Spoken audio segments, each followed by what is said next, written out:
wabarakatuh. Ya, jadi anak-anakku sekalian, hari ini kita akan belajar tentang interaksi sosial. Ya, jadi kalau anak-anakku punya buku di rumah, bisa kalian buka halaman 85.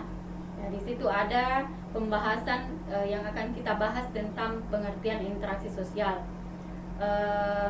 Kemudian sebelum kita memasuki pelajaran, marilah kita berdoa sesuai dengan keyakinan masing-masing. Doa dimulai. Selesai. Ya, jadi sekarang kita lihat dulu tujuan yang ingin kita capai dalam pertemuan kita hari ini. Tujuan pembelajaran yaitu selama dan setelah mengikuti proses pembelajaran diharapkan mampu menjelaskan pengertian interaksi sosial. Nah, kalau namanya interaksi, ya saya kira tidak ada satu manusia pun yang tidak bisa hidup sendiri.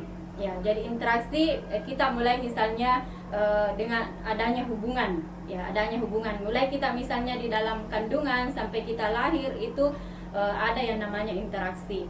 Ya, jadi mulai kita misalnya waktu kita bayi, kita memerlukan ibu kita yang akan misalnya yang tempat interaksi kita yang pertama, ataukah pengasuh yang kita atau yang anak-anakku sekalian, apa istilahnya, yang di rumah ya yang mengasuh kalian di rumah. Oke, kemudian coba kita lihat tentang interaksi sosial, pengertiannya. Ya, pengertian interaksi sosial adalah hubungan-hubungan antara orang perorangan. Ya, jadi di sini antara orang perorangan, antara kelompok manusia maupun antara orang perorangan dengan kelompok manusia. Nah, dari pengertian ini kita sudah sudah mengetahui banyak di sini saya kira sangat luas.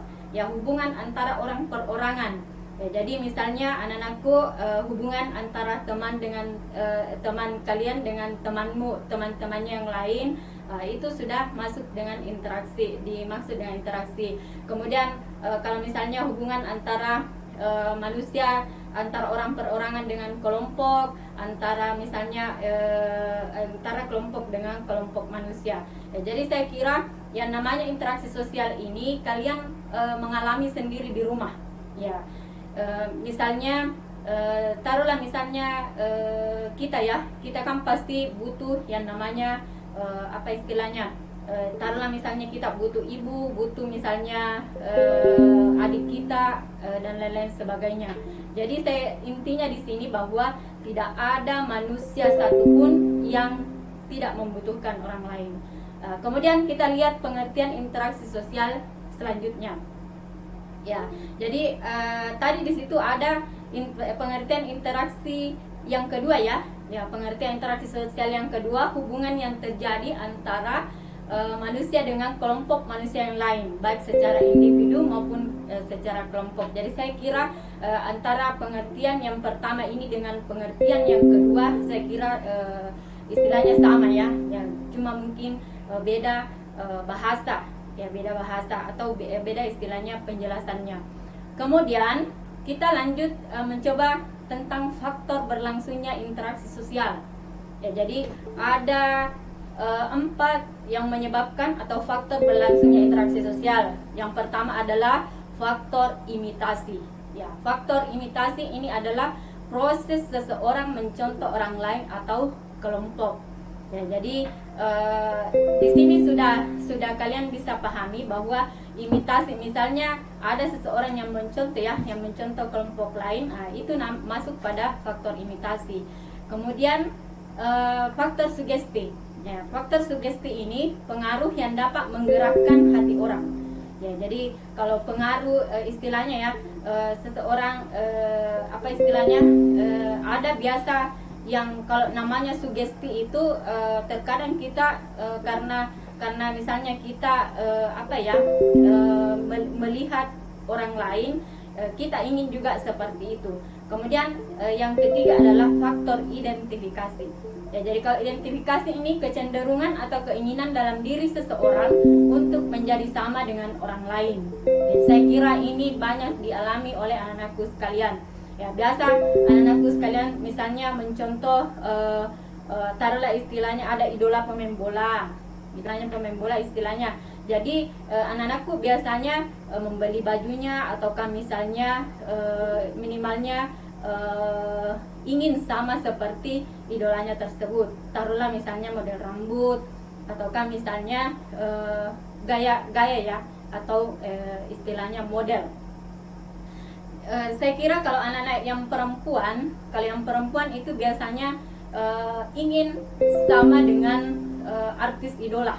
Ya, jadi kalau misalnya anak-anak perempuan itu biasanya taruhlah misalnya ada penyanyi idola ataukah misalnya kalau sekarang itu ada yang jadi apa istilahnya bagi anak-anakku misalnya ada artis Amanda Manopo. Kalau misalnya Amanda Manopo bentuk rambutnya segi empat, mungkin di antara anak-anakku itu ada juga yang menginginkan model rambut seperti itu.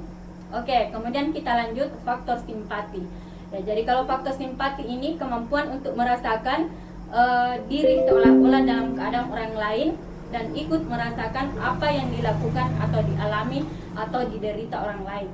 Contohnya ini misalnya tetangga kita mengalami musibah. Ya, taruhlah misalnya musibah kebakaran. Ya, pasti kita merasa atau terbawa bahwa kasihan sekali ini misalnya kita punya tetangga ya kasihan sekali kita berusaha untuk membantu seperti apa misalnya bentuk bantuan yang bisa kita berikan ya itu barangkali. Kemudian jadi di sini saya sudah bisa atau anak-anakku juga mungkin sudah bisa menyimpulkan bahwa yang namanya interaksi sosial itu berlangsung mulai kita lahir sampai kita masuk ke liang lahat.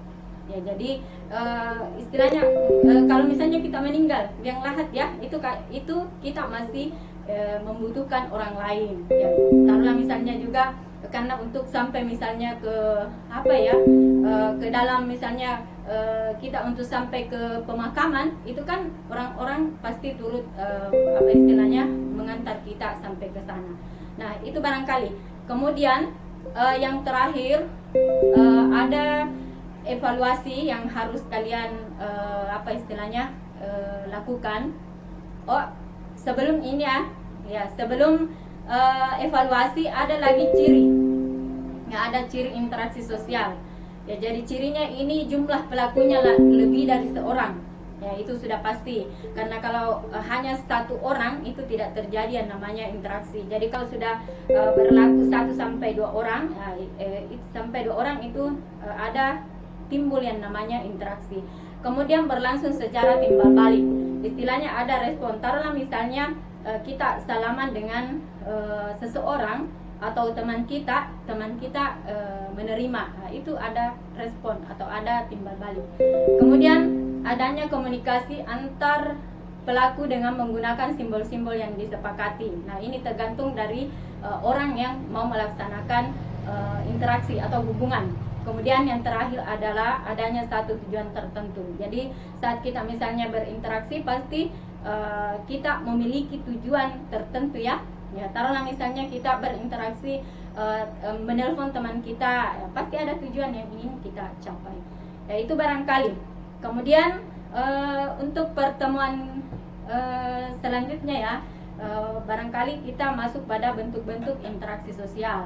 Nah, sebelum kita mengakhiri materi ini, ada 2 yang harus anak-anakku kerjakan di rumah. Yang pertama adalah jelaskan pengertian interaksi sosial. Kemudian yang kedua, tuliskan 3 faktor interaksi sosial. Jadi anak-anakku harus bisa membedakan. Kalau misalnya disuruh jelaskan berarti harus dijelaskan. Tetapi kalau misalnya hanya disuruh menuliskan berarti hanya dituliskan saja. Nah, itu barangkali untuk pesan saya yang terakhir, marilah kita selalu menjaga kesehatan, menjaga jarak. Mudah-mudahan bencana yang melanda kita ini khususnya di Indonesia cepat istilahnya ada penanggulangan bencana dan cepat berakhir. Ya, itu barangkali. Assalamualaikum warahmatullahi wabarakatuh.